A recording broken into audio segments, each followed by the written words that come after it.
Today we're going to lime wash my bedroom walls. I feel like lime washing really intimidates some people. If it's your first time lime washing, let me tell you that lime washing can be very forgiving.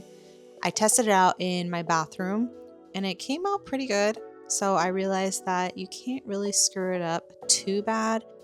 I really loved one of the colors from Portola paint, so I went ahead and I ordered that online. It was kind of expensive, but I think lime wash is expensive in general.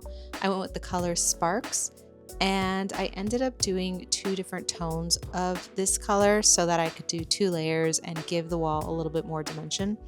So I just went ahead, mixed that, and got started. The couple things that you need to make sure before you start anything is make sure you have the right brush.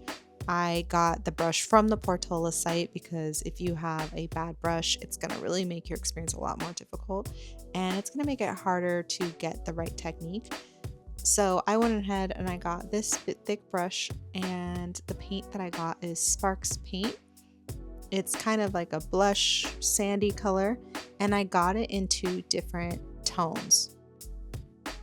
So starting from the edges and bringing it towards the center of the wall is very, very helpful. It is a tip that I saw on YouTube and it really helped me. I started on the edges and I would line the edge and then bring the paint inwards. And the technique that I am doing is the cloud method. So you're basically doing like crisscrosses and making it into a big cloud and making sure that the clouds end up touching each other. You also want to make sure that you are not painting over the same spot over and over, or else it'll be too opaque and it'll take away the texture and that beautiful dimension. So basically what you're doing with the crisscross cloud method is you're starting in one spot and then you're pulling the paint outwards until there's no more paint left. So you're spreading it out and it'll get thinner and thinner. And you'll see that it kind of makes like a mark on the edge of it, which is why it's nice to make sure there's less paint towards the edges as it blends in with the cloud next to it. I don't think I'm a pro at this yet. I think I still need to practice this, but to be honest, it looked pretty good in the end. So just keep watching, have faith. There are some marks where you can see that I did not connect the paint, and that is the part that I think I messed up on a little, but in the end, it also added dimension. So like I said, it's kind of hard to mess this up unless you aren't looking for that much dimension. I personally was, so I guess mess ups kind of made it look good. As you can see here, the paint is actually drying really fast, so you have to keep moving. You can't really stop, because what you want to do with the cloud method is have the paint kind of blend with each other from one cloud to the other. So you got to just keep going. By the end of the day, your arm will be tired. It is pretty tiring, but it's definitely worth it.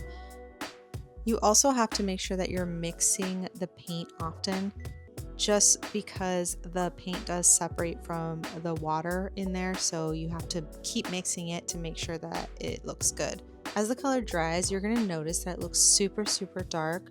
Do not freak out. It's going to dry way lighter. So at first, it's going to look pretty hideous. This is what it looks like as it's drying. And this is with the second layer that I put on.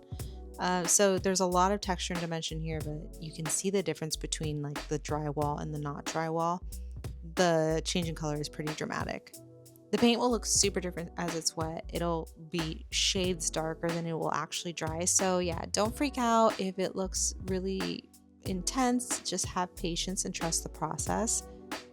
So this is what it looked like before without any lime wash, and then this is what it looks like now, all finalized with some pretty bright light in the room. If you like this video, please like and subscribe and drop a comment below. Let me know what you think about the color, if you've used Portola paint before, and I will definitely be posting more home decor.